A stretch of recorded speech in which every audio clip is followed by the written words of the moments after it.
trazer para você uma informação e também para responder a sua dúvida. É por isso que o telefone fica à sua disposição, 99326228, 99326228 é o telefone que você pode encaminhar a sua pergunta, a sua dúvida. Fique à vontade, viu, para poder trazer aí, buscar a orientação correta, né, e para ter acesso à informação adequada. E hoje nós vamos falar aí sobre um tema extremamente importante, o tema principalmente voltado para você que é empregada doméstica, para você que conhece alguém que atua nessa área, né? Sabe quais são os seus direitos, sabe quais os benefícios a Previdência garante para você. É a orientação que o programa vai trazer hoje. O André está aqui comigo ao vivo nos estúdios da TV Candidez. Vem para cá, André. Bom dia, seja bem-vindo. Olá, bom dia, Flaviano. Prazer te receber aqui mais uma vez, né? Principalmente para falar sobre esse tema muito sugestivo, né? É um prazer imenso aqui estar falando mais uma segunda-feira aqui para a população de Divinópolis, né, e região, e abordando um tema hoje bastante importante, né, que é a aposentadoria das empregadas domésticas. Ah, mas como assim? Existe uma aposentadoria específica?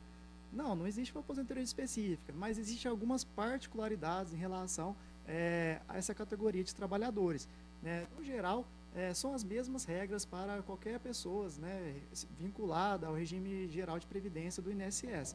Mas hoje a gente vai abordar algumas particularidades, né? E as empregadas domésticas, né, aborda uma grande parte da população, né, Flaviano? Uma grande parte aqui trabalha como empregado doméstico, ou já trabalhou, né? Então, hoje é com você que eu quero falar, né? Dona Maria, né, que trabalha ali como empregada doméstica. Quero falar a você também, né, que é cozinheira, que é faxineira, que trabalha na residência de uma pessoa. Quero falar também, né, com o seu José, que é motorista particular, né, que é jardineiro também. Então, os empregados domésticos. Então, essa é a classe de trabalhadores que eu vou conversar hoje, né? E a gente teve, no caso aí, após 2015, né, uma grande conquista, né, relacionada a essa classe de trabalhadores, né? Porque antes de 2015, né, essa classe de trabalhadores não era regida pela CLT, né, conforme a gente conhece, né, quem é registrado em carteira de trabalho, né, são regidos pelas normas da CLT, e antes de 2015 não era assim, né? E tem algumas consequências, né, conforme a gente vai conversar hoje. Então, após 2015, uma vitória justa, tá, dessa classe de trabalhadores, dos empregados domésticos, né, que tiveram direitos ali trabalhistas, previdenciários, né, limitação da jornada diária de trabalho, né, o adicional noturno. Então, uma série de garantias básicas que foram, né, conquistadas por os empregados domésticos após 2015. Então, a gente vai começar falando aqui quem é o empregado doméstico, né? O que diferencia, no caso aí, o empregador, né, e do empregado doméstico, do empregado ou do empregado doméstico, né? Então, a gente tem, como em comum, possui a carteira de trabalho, né, conforme eu havia falado, eles são regidos pelas regras da CLT, têm os direitos trabalhistas como qualquer empregado, né, comum, mas o que diferencia no caso, esse empregado ele presta serviço a uma pessoa, a uma família, na residência, né, na casa dessa pessoa, né? Então, é aí que está a diferença. Além disso, né, qual é a outra particularidade em relação aos empregados domésticos? Né? Eles trabalham por mais de 2 vezes na residência da pessoa ou da família.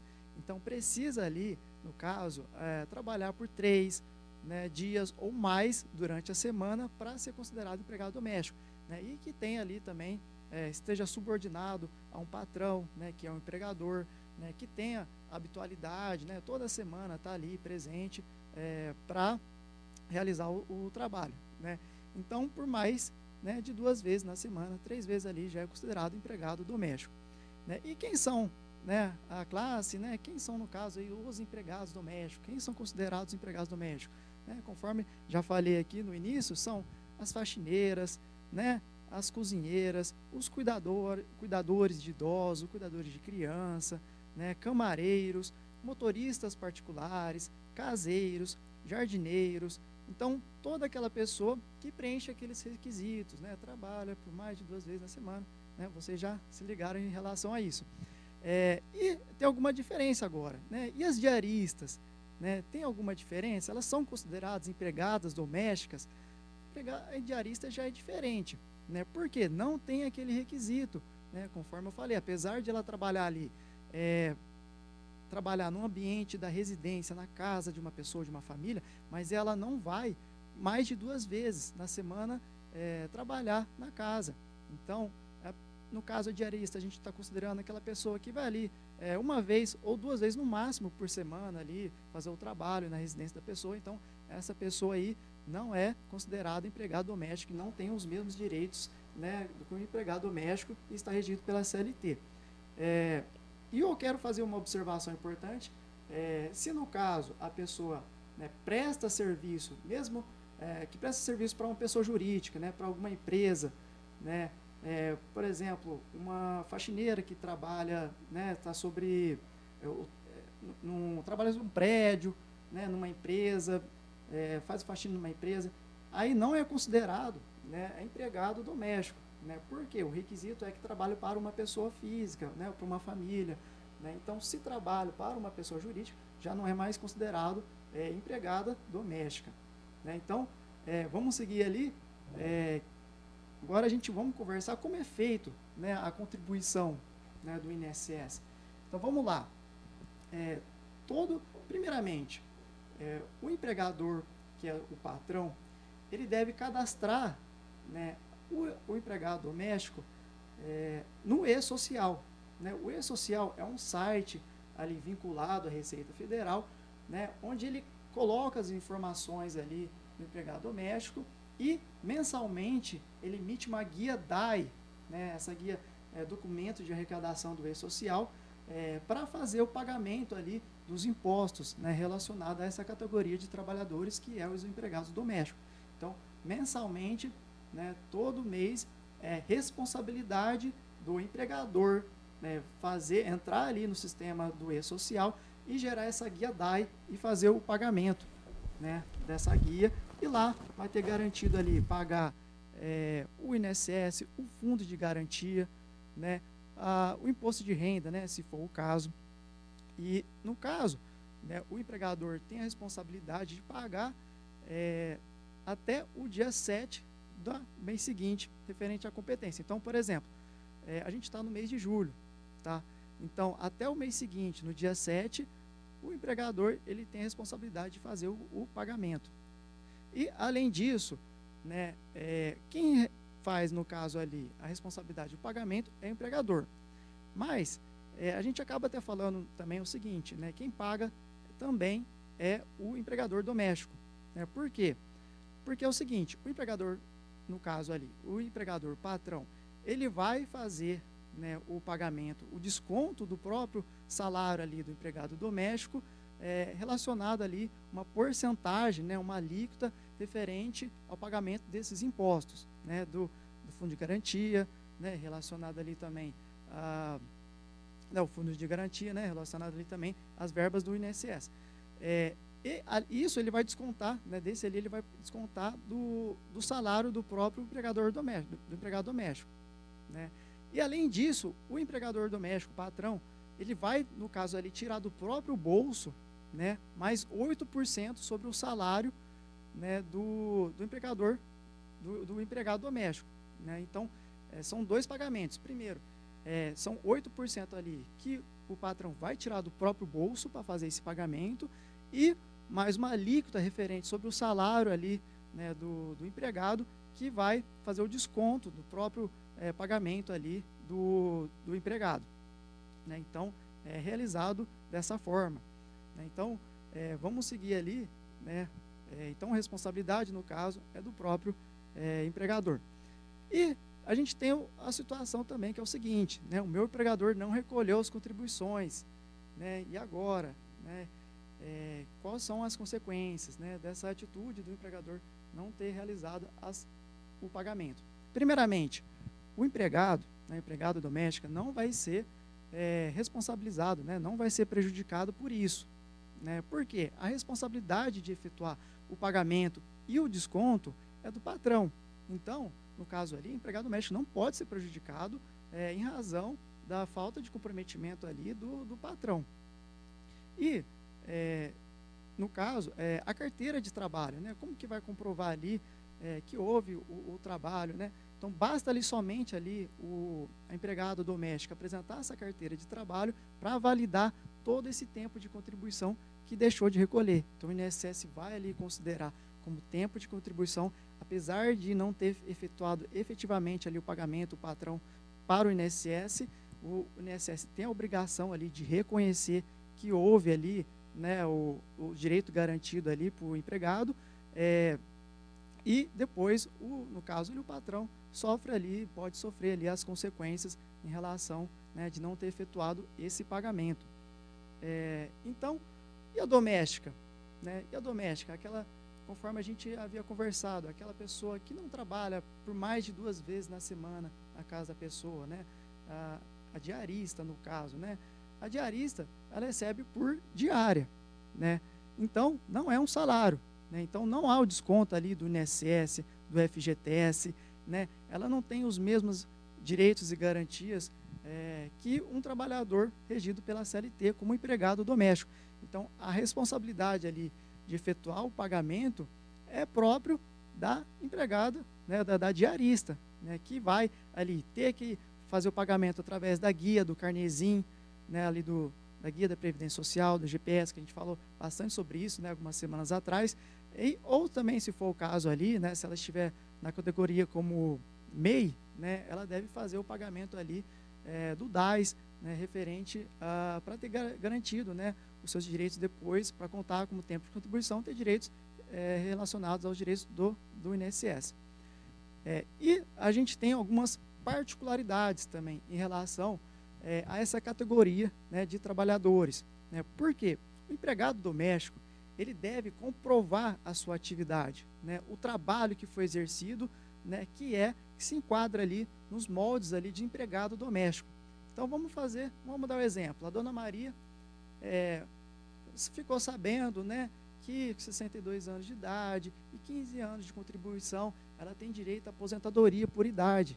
Né? Sabendo disso, ela vai lá no INSS e faz o pedido de requerimento, né, da aposentadoria, né, perante o INSS. Mas depois, né, de forma surpresa, ela toma notícia que foi indeferido, né, esse pedido de aposentadoria. Aí ela se pergunta, mas por que foi indeferido? Eu completei ali a idade, eu tenho um tempo de contribuição, eu olhei minha carteira de trabalho, está tudo certinho, né? Por que foi indeferido pelo INSS? Né? Aí que está. Se a gente observar no caso, né, o CNIS, né, dessa empregada doméstica, o que é o CNIS? É um documento muito importante, é um extrato previdenciário da vida toda, né, no caso ali da empregada doméstica. Esse documento é muito importante, que consta todas as informações, todas as contribuições que foram realizadas, né, e os valores, né, durante toda a vida. E é esse documento que o INSS utiliza como espelho, né, de cálculo para fazer ali, para verificar se possui os requisitos necessários para a aposentadoria, né, e os valores, né, da aposentadoria para fazer os cálculos ali. Então, esse documento é muito importante. E, no caso ali, não vai estar constando, né, vai estar constando ali nas contribuições um indicador, né, um indicador informando ali um período extemporâneo, ou seja, isso aí tem que comprovar. Então, tem um indicador ali que é passível de comprovação, que deve ser provado. Né, no caso ali, o segurado tem que tomar alguma atitude para regularizar essa situação. Não basta ali somente dar entrada, né, ele tem que regularizar essa situação. E como que regulariza essa situação? Né? Como que comprova, no caso ali, essa atividade que foi feita no âmbito doméstico, como empregado doméstico? Então, no caso ali, vai se comprovar o documento principal que comprova é a carteira de trabalho. Né? A carteira de trabalho é um documento essencial, né, para garantir ali, para comprovar todos os seus direitos perante o INSS. Então, a gente sempre bate nessa tecla, né? Tome cuidado, guarde as carteiras de trabalho, né? Guarde também todas as guias, né, de pagamento, né? Pode ser que ali no caso, você contribuiu, né, durante o tempo, né, contribuiu perante o INSS ali pelas guias, né? Não necessariamente você trabalhou a vida inteira como empregado doméstico, por um período ali você contribuiu, né, com o carnê, então guarde esse carnê, é muito importante também. E na falta, né, da carteira de trabalho, a gente tem algumas outras opções, né, outros documentos que podem fazer prova também perante o INSS. A gente tem o contrato de trabalho, né, o recibo de pagamento, né, relativo ao período exercido que deseja a comprovação, né, e outros documentos, né. Eu coloquei a informação ali contemporânea, porque é muito importante que esses documentos sejam da época, porque não adianta nada, né, você ali, no caso, perdeu sua carteira de trabalho, né, e depois vai querer emitir uma nova carteira de trabalho e se constar ali novamente as informações, né, pedir para o empregador preencher novamente, não vai valer. Por quê? Tem que ser preenchido ali na época, né? O que vale é o que foi preenchido ali na época, né? Então, tem que tomar bastante cuidado em relação a isso, né? E depois, no caso ali dessa documentação, tem que preencher o formulário, que a gente chama o formulário ali o RAC, né?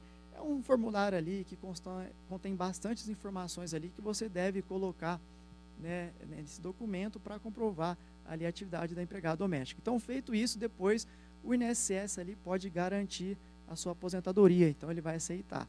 Então, isso aqui é o principal, né, relacionado a essa categoria de trabalhadores, que são os empregados domésticos, né, as empregadas domésticas. Tem que tomar bastante cuidado por isso, porque deve, no caso aí, tem que comprovar a atividade que era exercida, né? Então, esse é o diferencial aqui em relação a isso. Então, vamos falar propriamente aqui das aposentadorias, né? Quais aposentadorias que a empregada doméstica tem direito? Praticamente quase todas, né? Quase todas as aposentadorias ali previstas pelo INSS. A gente tem aposentadoria por idade, aposentadoria por tempo de contribuição, né? Aposentadoria por tempo por pontos, né? Que é uma da aposentadoria ali por tempo de contribuição. A gente tem aposentadoria por invalidez, né? Não somente aposentadorias, né? A gente também tem garantido também essa classe de trabalhadores outros direitos, né, perante a Previdência Social. A gente tem também auxílio-doença, né, que é benefício por incapacidade temporária, como é o nome hoje em dia, né? A gente tem também pensão por morte, salário maternidade, auxílio reclusão. Então, todos esses direitos são garantidos também aos empregadores domésticos. Então, vamos falar ali, passar rapidamente, falar das aposentadorias, né, que os empregadores domésticos podem ter direito. Então, a gente tem ali a aposentadoria por idade, né, conforme é hoje, né, em 2024. A mulher ter 62 anos de idade e 15 anos de contribuição, né, e o homem, no caso ali, obter 65 anos de idade e 20 anos de contribuição. E aposentadoria por invalidez, né? Aposentadoria por invalidez, conforme a gente já conversou bastante sobre isso, né, em outras edições aqui, é preciso, né, que no caso a empregada doméstica ali não consegue mais exercer o trabalho, né? Então ela está permanentemente incapaz de trabalhar, sem possibilidade de reabilitação. Então, nesse caso, é garantido ali a aposentadoria por invalidez. Tem que preencher os requisitos. Necessário possuir 12 recolhimentos, né? Então, 12 contribuições, né, para ter direito à aposentadoria por invalidez. A gente tem também, no caso, a aposentadoria por tempo de contribuição antes da reforma da Previdência, ou seja, antes de novembro de 2019. Então, bastava que a mulher tivesse 30 anos de contribuição e o homem 35 anos de contribuição. Então, observa que antes da reforma da Previdência não se exigia uma idade mínima ali para se aposentar, bastando somente ter o tempo de contribuição ali necessário, né? E após a reforma da Previdência, a gente teve ali, e só lembrando, né, um parênteses aqui, aposentadoria por tempo de contribuição antes da reforma da Previdência é muito vantajosa, né? Porque o valor, né, que é considerado ali, que a pessoa vai receber de aposentadoria, né, é muito superior da como é hoje em dia, né? No caso, como é a aposentadoria antes da reforma da Previdência, o valor, né, faz a média ali de todas as contribuições até julho, né, de 1994, descarta ali, né, os 20% menores salários, considera apenas os 80% maiores salários. Então, isso aí é excelente. E depois, né, da reforma da Previdência, né, a gente teve ali a aposentadoria por tempo de contribuição, ela foi dividida em regras de transição. Então, agora se exige uma idade mínima, além de ter o tempo de contribuição necessário. Então, se você já contribuir ali antes de 2019, você pode ter direito ali às regras de transição. A gente tem, por exemplo, a idade progressiva. Então, como está hoje, né, em 2024, a mulher possui 30 anos de contribuição, mais a idade mínima, né, de 58 anos e 6 meses em 2024.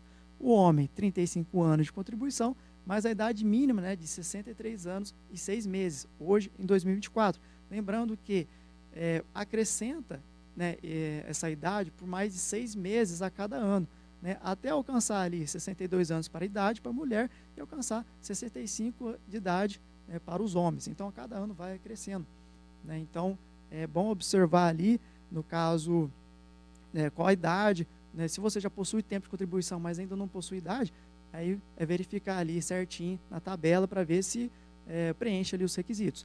A gente tem também, depois, a aposentadoria por pontos, né? Aposentadoria por pontos, no caso, as mulheres possuem 91 pontos em 2024 e os homens 101 pontos. Então, como que é esse ponto? Soma a idade e o tempo de contribuição, né? Então, somando, por exemplo, 60 anos de idade, né, para as mulheres e 30 anos de contribuição, então a mulher ali possui 90 pontos, né? E é necessário ali 91 pontos em 2024. Né? Então, aí a cada ano acrescenta um ponto necessário até atingir o limite de 105 pontos para homens e 100 pontos para as mulheres. Depois, além disso, a gente tem também a aposentadoria, né, a regra do pedágio 50%. Ou seja, as mulheres, até, por exemplo, até 2019, se possuía 28 anos de contribuição, ou seja, faltava ali, se é 30 anos de contribuição, falta ali 2 anos para completar os 30 anos de contribuição. Então, essa regra diz o seguinte, você vai cumprir essa idade faltante, que são 2 anos para atingir os 30 anos, além disso, mais 50% vai pegar esse pedágio de mais 1. Então, metade de 2, 1. Então, somando ali, vai ter que cumprir 2 anos faltante mais 1. Esse pedágio é esse 1 faltante, né? Então, no caso ali, tem que contribuir mais por 3 anos, né, para atingir ali o tempo de contribuição necessário, né? E essa regra aí, no caso, acaba prejudicando muitas pessoas, né? Na maioria dos casos não é muito vantajoso, né? Porque o valor da aposentadoria é considerado um fator previdenciário que reduz também bastante, né, o valor da aposentadoria. E a gente tem também a aposentadoria da regra do pedágio 100%. Ou seja, por exemplo, no caso aqui, a pessoa vai ter que contribuir 100% desse pedágio, né, 100% do tempo restante que faltava para completar o tempo de contribuição necessário. Então, por exemplo, no caso, as mulheres, se faltava ali 2 anos, né, para ali atingir 30 anos de contribuição, ela vai ter que cumprir os 2 anos mais 100% do pedágio, ou seja, mais 2. Então, somando 2 mais 2, 4 anos. Então, ela vai ter que cumprir ali mais 4 anos para atingir o tempo de contribuição necessário. E é muito importante a gente aqui alertar, né, que para saber, no caso, qual é a melhor regra que se encaixa, né, se você já possui o direito, né, se você, no caso ali, procura uma regra mais vantajosa que vai lhe trazer um valor do benefício da aposentadoria melhor, maior, é sempre importante procurar, no caso, um especialista, né, para fazer um estudo, um planejamento ali do caso a caso específico, né, e conforme, né, eu alertei vocês hoje, os empregados domésticos têm essa característica, né, de ter que comprovar a atividade de empregado doméstico. Aí o André trazendo passo a passo, né, todos os seus direitos e como fazer para resguardar os benefícios da Previdência Social. Por isso que todo mundo critica a reforma da Previdência, né, André? Ela foi cruel para muita gente que estava ali, principalmente, já há pouco tempo da sua aposentadoria, né? Infelizmente, né?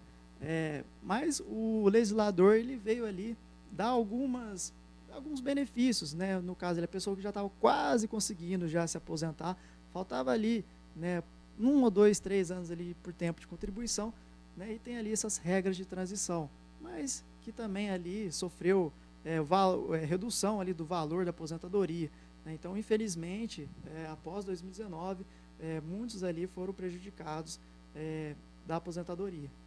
É por isso que a gente tem esse compromisso de trazer para você a informação sempre aqui dentro do programa Bom Dia Divinópolis, segunda edição. Tá na tela também todos os contatos, né, do Dr. André e do Dr. Eduardo, lá do Barbosa Oliveira, né, advogados, para que você tenha sempre a oportunidade de ter acesso à orientação adequada, principalmente. Muito obrigado, meu André, pela presença. Muito obrigado, Fabiano. Prazer estar mais um dia aqui. Prazer é meu. Toda semana o André e o Eduardo estão aqui ao vivo, né, para trazer para você informação. E a informação que fica disponível também lá no portal sistemampa.com.br e no Instagram da TV Candidez, TV Candidez Oficial, né? É só seguir a gente lá no Instagram ou acessar o portal para ter acesso às informações que o programa sempre traz para você.